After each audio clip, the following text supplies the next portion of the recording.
What up, peeps? It's your super sketch artist, Antonio, and I am here with a review. And that review is for none other than this guy, Superman. It's, it's Superman. Y'all know it was going to be me. You knew it was going to be a Superman review as soon as the movie came out because I am an avid Superman fan. I'm a Superman fan. and this movie is indeed super.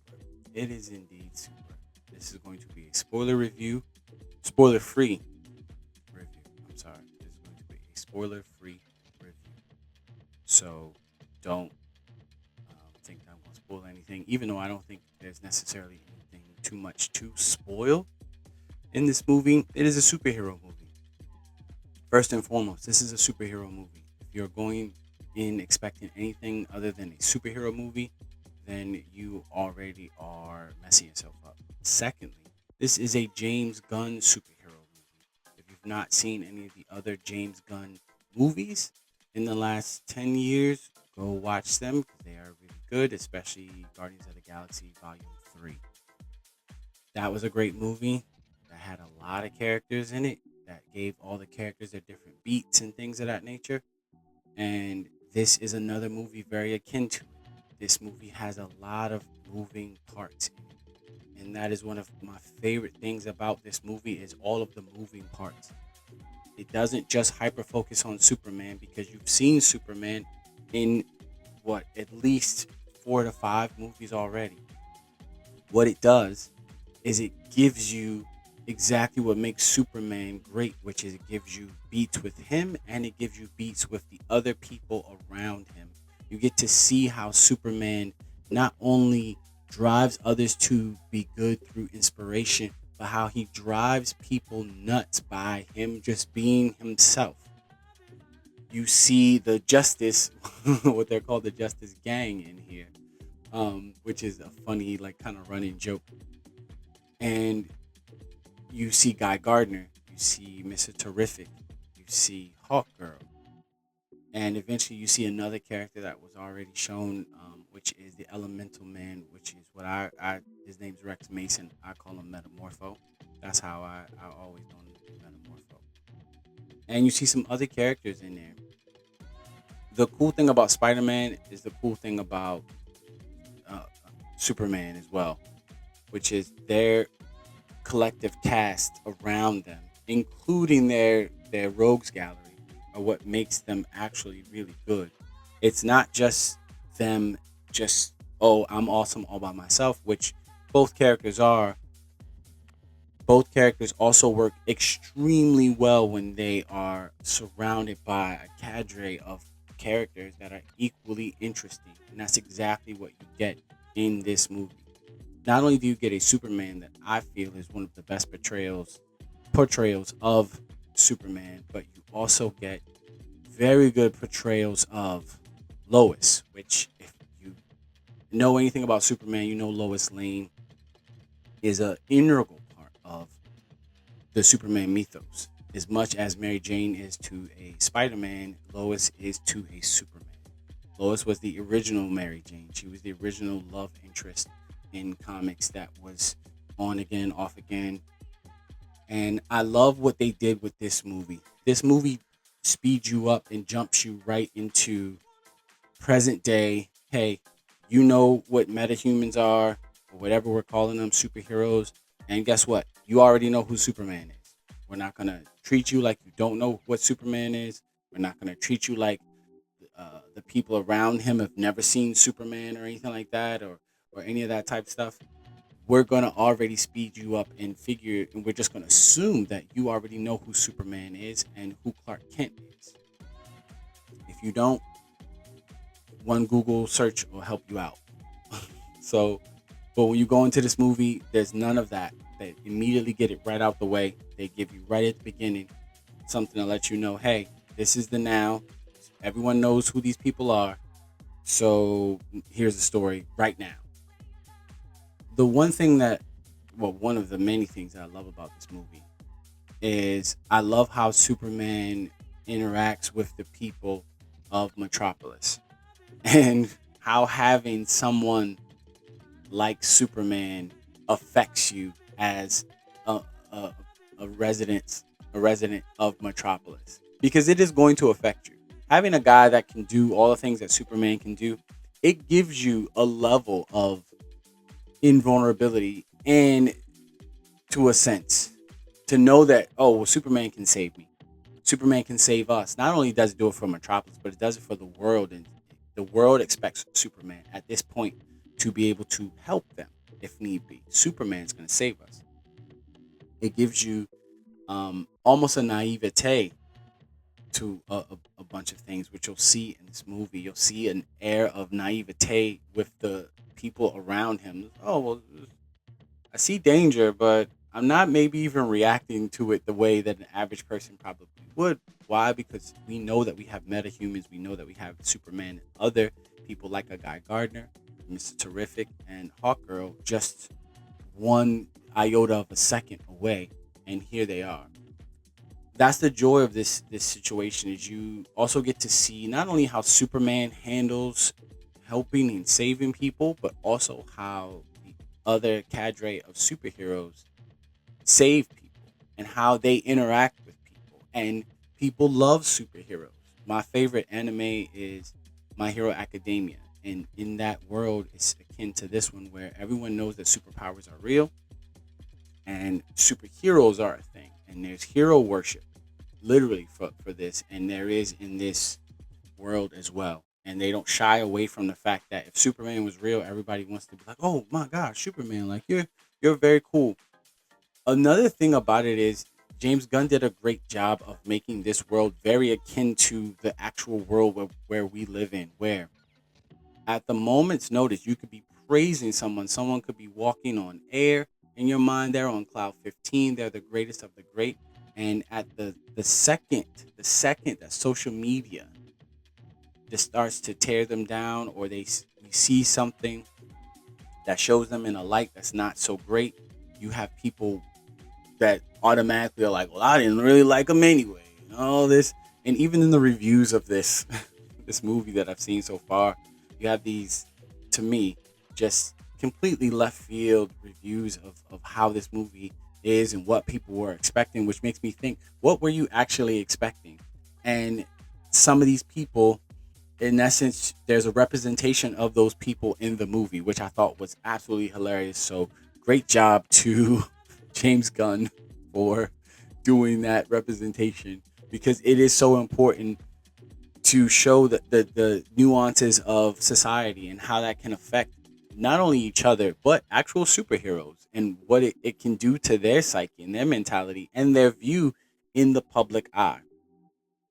People were judging this movie before it even came out. They were seeing a glimpse of him flying, and oh my gosh, look at the CG, it's so bad, and oh my gosh, it's this isn't the Flash. This isn't the Flash baby saving scene. This isn't the Flash CG. The visuals in this movie were absolutely amazing. From the first time you see Superman fly, and then, now, again, I'm an artist, so I looked at this movie not only as a comic fan and as a Superman fan, but as an artist as well. And the artistic just beauty in this movie, the colors were bright, the scenes were vast. You know, when you see the cityscape of Metropolis and all the buildings and the vastness of what Metropolis is supposed to stand, it's supposed to be a metropolis, right? It's not just a name of a city, it stands for something. The word metropolis means something. So when you see the vastness of these buildings, when you see the LexCorp building and how big it is and how vast it is, that's an extension of not only the character Lex Luthor, but the city of Metropolis and what it's supposed to represent. You need someone like Superman to save it, because the city is so vast, and it's also, while it being condensed as well with so many people, a la like a New York.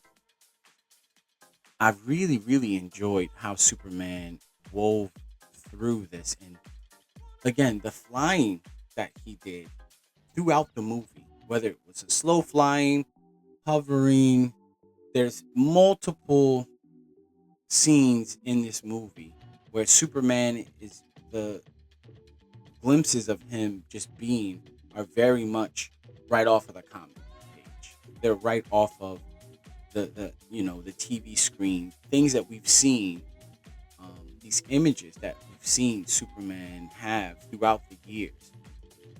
I just was in awe of it.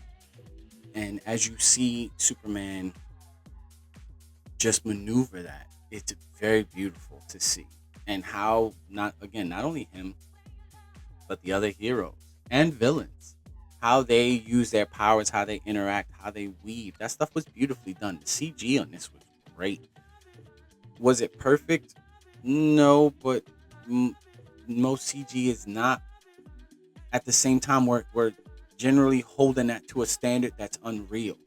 We're holding it to a standard of something that might have came out. When if you look back at the Matrix, you look at all the CG in the Matrix. That was groundbreaking at the time, but it's not anymore. And while we can still have love for those things, we have to be honest in our critique of how we critique things.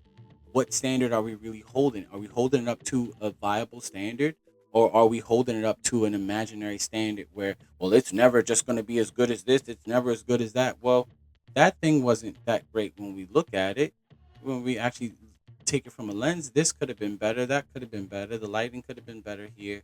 And I think with this movie, the lighting, the CG, the speed that you saw when he's flying and when he's moving, and the gravity of the punches, the gravity of the collateral damage that you saw throughout the movie.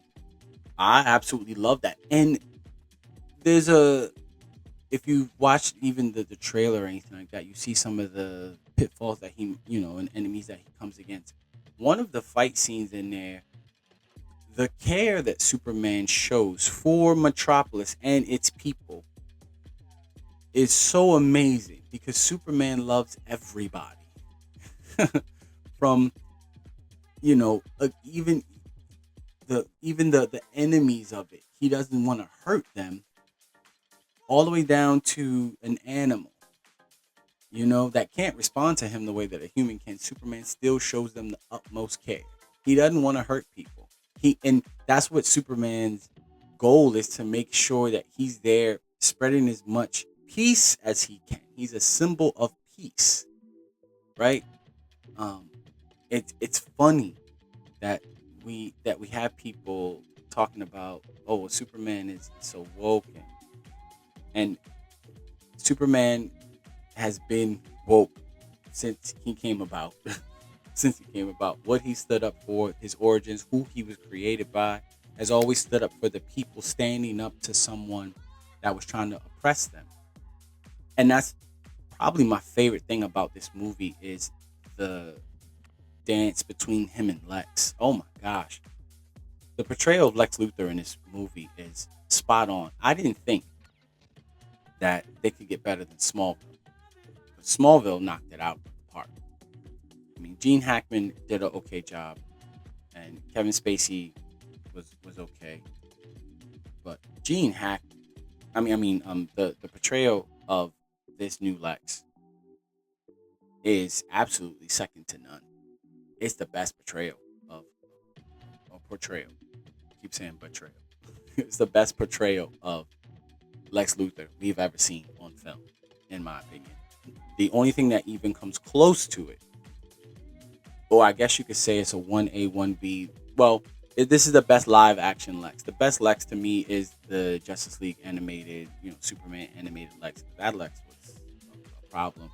And he was black, which I appreciated. But with that being the case, this Lex Luthor was exactly what Lex is, which is a powerful man that, instead of using all his power, using all his influence, his reach to actually uplift society, he doesn't. Him and Batman are this same. They're different sides of the same coin. They hyper focus on one thing instead of looking at the big picture and what they actually could do. Lex could be just as popular and powerful as Superman if he just chose to actually focus on helping the world and using his resources to help the world, but he doesn't.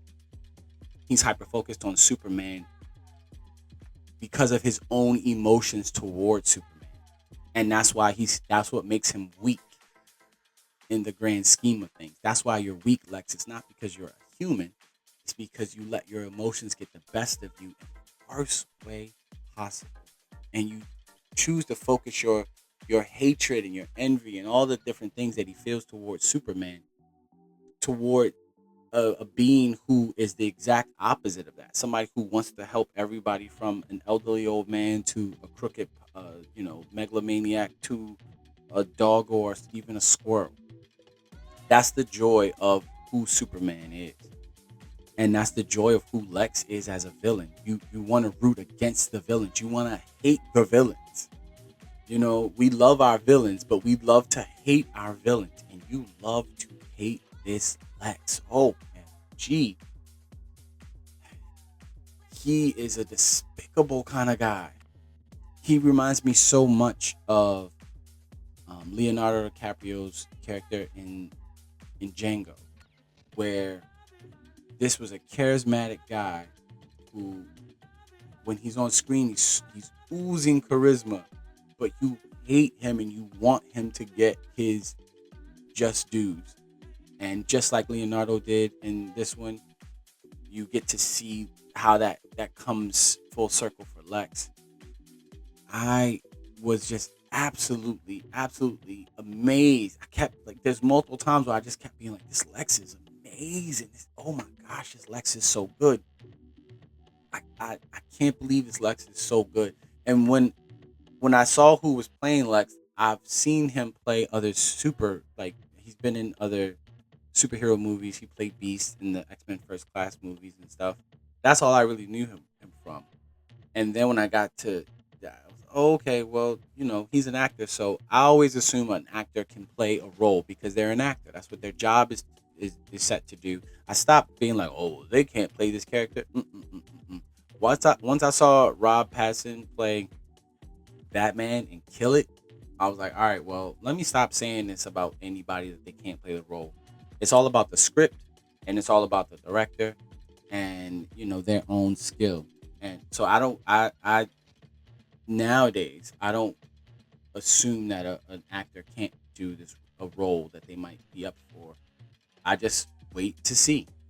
There's a bunch of this another superhero movie coming out in a few more weeks, and I'm just assuming that every person that they cast is going to give a good portrayal of that character. Portrayal. I keep saying portrayal. Portrayal of that character.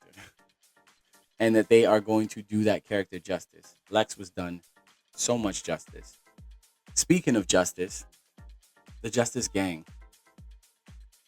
Hawk Girl is probably my least favorite of the three.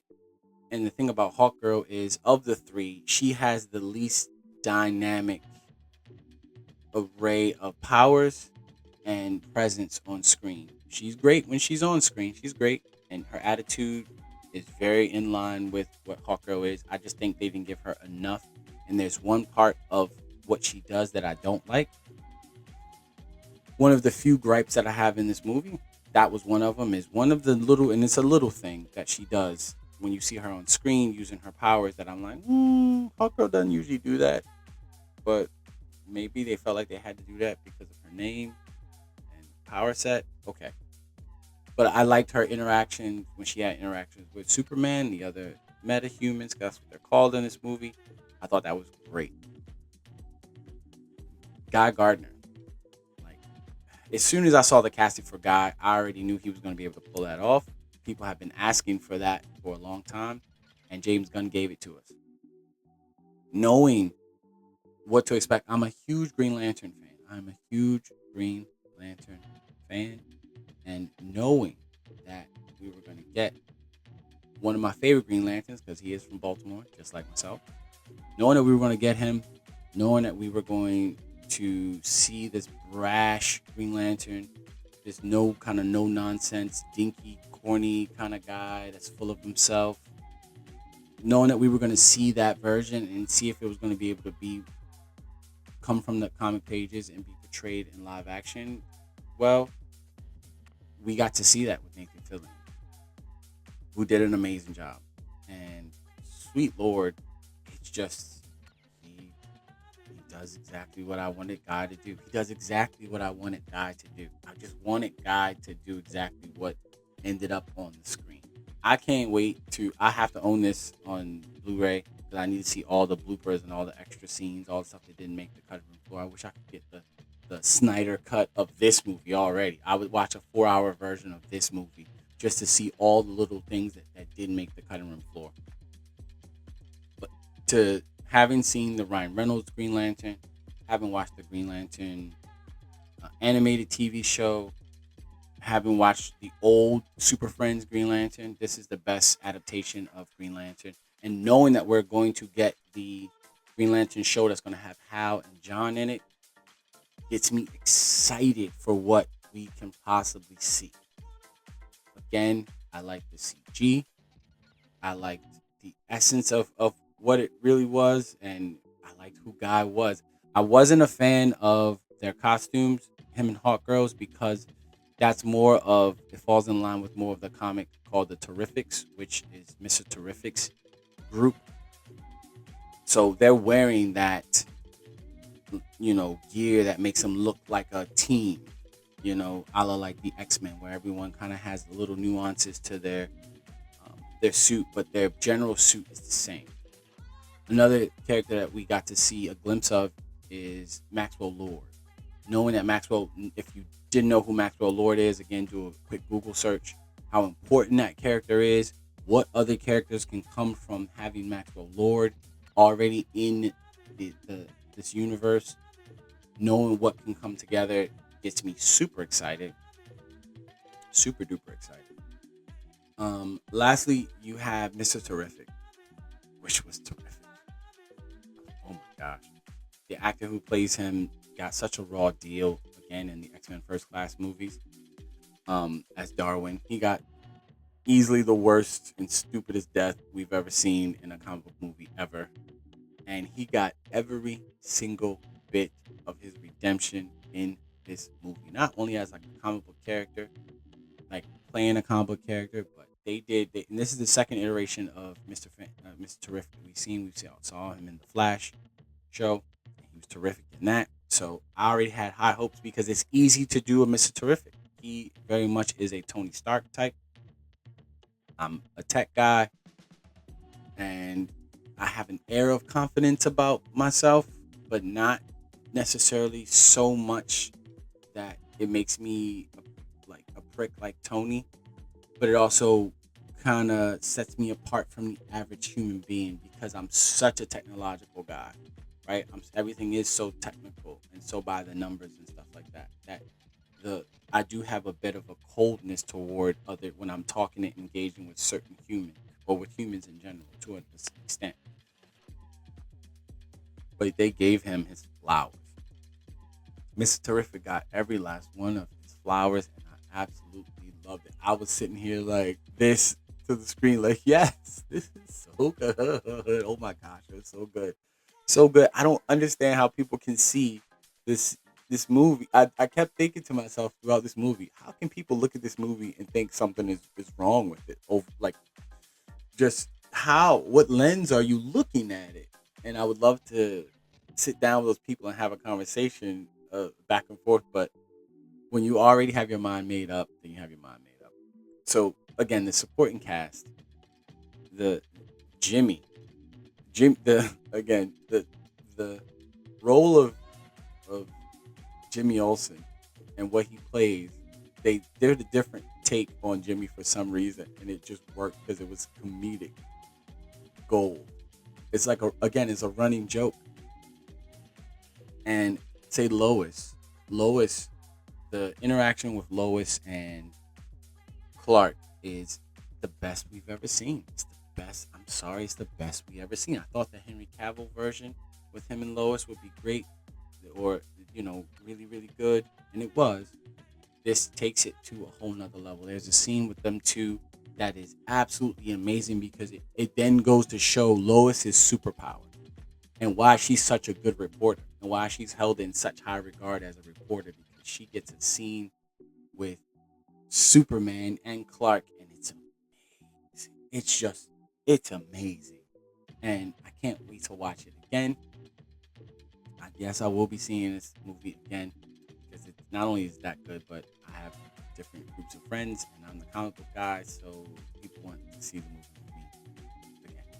Perry White was a small part of this movie, but he still hit his beats when he was supposed to. Again, the other people in this movie, they did what they were supposed to do. Mom, Pa Kent, this is to me easily the best version of two farmers from Kansas. That's what they were. They're two farmers from Kansas. And they gave us the air of I'm a farmer from Kansas. And this is who I am, this is my life. And they treated their son like what he was, which is their son. They didn't treat him like a hero. They treated them like this is our son. His interaction with them is as a son to their parent. And I love that. And through all the iterations of Superman we've seen, especially say like in the animated or like Smallville, because that was of course him with his parents the whole time. You get to really see these really good beats. But as much as I love Smallville, I actually love this more because it's accurate. It's the best live action take of an old couple whose son just so happens to be Superman, and how that affects them, and it's amazing. It's just great. We get to see different villains aside from Lex. We get to see the engineer, which is from a comic book called The Authority. If you've never read The Authority, go pick it up. It's amazing. So you get to see the engineer. You get to see her and do some very cool stuff. A little. She was a teeny bit lackluster in a few scenes with the way her powers are because she can kind of create anything, and she was kind of minimal. When I saw her do stuff in one scene and I saw her do the same thing in another scene, I was like, you could kind of do a little bit better. Again, small gripe, doesn't make the movie any less good. You also got to see Ultraman.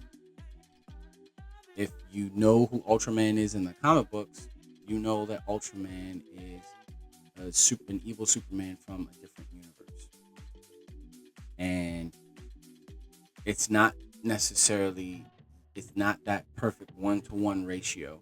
So when you got to see that, the whole time I'm sitting here thinking to myself, well, when is Ultraman gonna do something? Because he's got to do something. And when you get to see what he does and the role that he plays, you're like, oh, well, James Gunn, you know comics, and you're able to do these characters in a really cool way. That again, you get to hit multiple beats in that one character. You got to hit multiple beats, and in if you take a step back and if you know the characters in the comics, then you already know what was set up right then and there just by the visuals of stuff. You already know having these characters were again for they were great enemies to Superman. Those three characters and the cadre of people that work for Lex are also villains. They're villains. They work for the villain. They're working against Superman. You're working against the good. You are the bad guy. And these people took their roles. These normal people, they did their roles perfectly as bad guys. People who are just lackeys, who are doing what Lex says, following every order. Again, the way Lex did things, oh, it's just so good. I can't get over how good it was. And it goes to show the obsessive nature of evil people. Because that's what's a truth about evil people are they are obsessive about whatever it is that ends up driving them kind of nuts or kind of crazy or to the dark side. They're obsessive about it. Even you take someone like Anakin Skywalker. He was obsessive over keeping Padme alive, which ended up driving him to the dark side or allowed him to be seduced by the dark side. Most people who go quote unquote crazy, they're obsessed with something or something just kind of breaks inside their mind and then they go off the deep end. And some of our favorite villains have been that, you know. And I loved how, again, Lex and all of his lackeys and everyone were obsessed with Superman, ignoring everything else around and hyper focusing on Superman. This is the thing. And again, the vastness of the world around it. There's a beat in this movie where there's other stuff going on, and it just goes to show that, you know, it might be a calamity to somebody, but to them, it's just a Tuesday night. It's just a Tuesday night. It's, okay, it's a Tuesday night. This is what you expect. This is Tuesday night in Metropolis. Um, Again, the visuals are great. The soundtrack was great. I'm so glad they used the original Superman theme. Some people wanted a new theme, and while I would have taken it, that's okay. It's sometimes it's nothing like the original, and the original just hits. So when you watch this movie and you hear that theme, it wraps it up in a nice bow. Right then and there, you're like, you just hear the theme, you're like, yes. Another element that was really great and really needed in this movie was Crypto, the super dog. Oh, gee, I'm a person again. Love me some Crypto. I watched the show. I watched the cartoon Crypto Super Dog. I watched that. So my son did too, and we loved it. We watched it together, and I love Crypto Super Dog. I watched the Kevin Hart, Dwayne Johnson movie with Crypto in it. So this is the best version of Crypto we've ever seen because he is a dog. And when you find about all the nuances of Crypto and all the different nuances of Crypto, they play with it in such a cool way. He is a dog, first, second, and third, that just so happens to have superpowers. Now, take that mindset and attach it to whatever dog you know that is just all over the place, and you will have Crypto the super dog. It's amazing. It's done so well because animals don't understand collateral damage at first. They understand when they're in trouble. You know, they'll put their legs behind their tail behind their leg, or they'll run away. But in the moment, you get a cat or a dog that jumps up on something, they don't understand. And that's the thing about Crypto is Crypto is a dog first of all, and it's amazing how they got the interaction with just a dog, just a dog. And the scene that we had already shown had been shown was Superman calling Crypto and him telling Crypto to take me home. The interaction in that is so playful, and they maintain that playfulness throughout the movie because dogs want to play. That's all they want to do. Dogs want to play. They either want to lay down or they want to play. Crypto want to play, and having Clark not always have the moments to be able to. I mean, just the interaction between those two. And well, again, when you find the origin of Crypto and what he means to the overall story, lays the James Gunn laid the groundwork for some amazing stuff to come. That's the joy of the situation. He laid the groundwork. The seeds are planted now. All they have to do is be watered properly and taken care of properly, and it will grow to be something great. That's the cool thing about this movie. The coolest thing about this movie is not only the visuals, not only the acting, not only how the characters were done. The coolest thing is what foundation was laid. Now we have the foundation for an amazing Superman. Now we have the foundation for amazing other heroes. And knowing that other heroes will not necessarily be exactly how James Gunn, maybe the kookiness and funniness or stuff like that. And some people didn't even like the comedy about this. I love the comedy about this. I laughed, I cheered, I clapped during this movie. The groundwork that is laid. Because I don't expect Jon Stewart and Hal Jordan to be like God. They aren't in the comic. I don't expect them to be like that. We know there's a Supergirl movie coming next year. I don't expect her to be exactly like, Superman because she's not and she shouldn't be.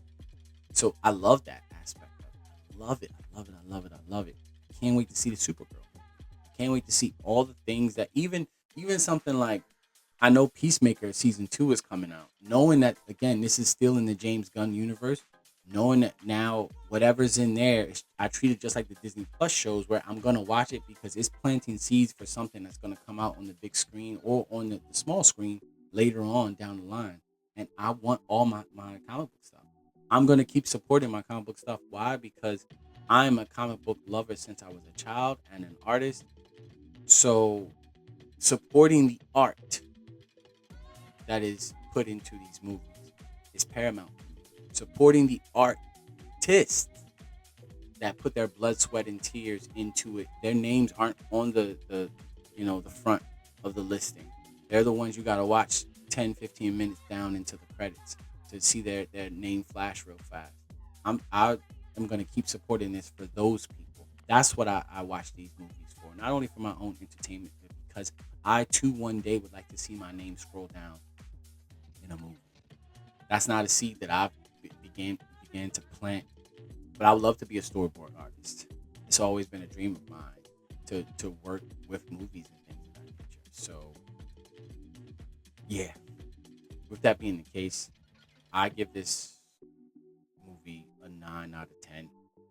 I'll be like a 9.5 out of 10. This was damn near a perfect movie for me. It just was. It gave me everything that I wanted and more. And more. It gave me everything that I wanted and more. And I know upon my second viewing of it, just like any of my favorite movies that I have throughout my life, I'm going to enjoy it just as much. And when I own it on DVD or Blu-ray, I'm going to be able to watch my favorite beats of it. And the good thing is, there's beats all the way through the whole movie. There's literally beats that I love. I mean, all the way, every type of thing. It's a smorgasbord of beats that you get with these characters. That, oh, you want a sad beat, you want a happy beat, you want a oh my gosh beat, you want a all the different beats. I'm angry at this person. I'm happy for this person. You get all of these beats, all of them. Take the blinders off. Don't listen to the internet trolls. Go see the movie for yourself if you can, of course.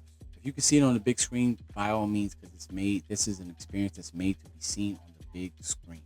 If you cannot understand, get it. If you can, do yourself a favor. Treat yourself and go sit down, watch this movie, and just soak up all of the vastness. Don't go in with any like pretenses or preconceived notions. Go into it knowing that this is a movie about a superhero and everyone else in his life, and here is the story that they're telling. That's it. That's it. That, if you do that, I think that you will walk out with a smile on your face, and you'll be glad of the time that was spent. As I was. But that is my review of this movie. Those are my sketchy thoughts. All the jazz, all the things. I'm so excited for this movie, and I'm excited for other people to see it. I have to keep myself from arguing with people who don't enjoy it because that's their opinion. But I enjoyed it very much. So, and I'm glad that the majority of the people that I saw enjoyed it as well. I actually had somebody call me up and try to say, "Don't go see it. I'm trying to save you some money. Don't go see it." Oh my god! I kept thinking about that on my way home. I'm like, this dude actually told me. I've had this shirt for I don't know how long. My last name is Clark. I'm a veteran, so in the military they call you by your last name first. I can run fast and shoot good, so my drill sergeant called me Clark Kent. I'm a Superman guy. You actually told me, of all people, the Superman guy. I might have a hairstyle like Lex, but I'm a Superman guy too. To be able not to go see this movie, what are you talking about? OMG! When I look around, it got Superman stuff all over the place, right around me, everywhere. That's entrenched in literally who I am as a person. Superman is a part of who I am as a person. It's how I operate.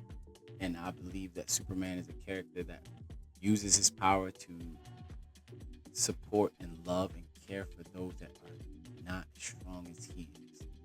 At the same time, being vulnerable. being strong, but also being vulnerable. And that's what you get from this movie. You get all the aspects of what a human character is. We're not even. I didn't even touch on any of the real life beats about immigration and war and all these different things because those are in there for you, and they are there. But this is just a great movie.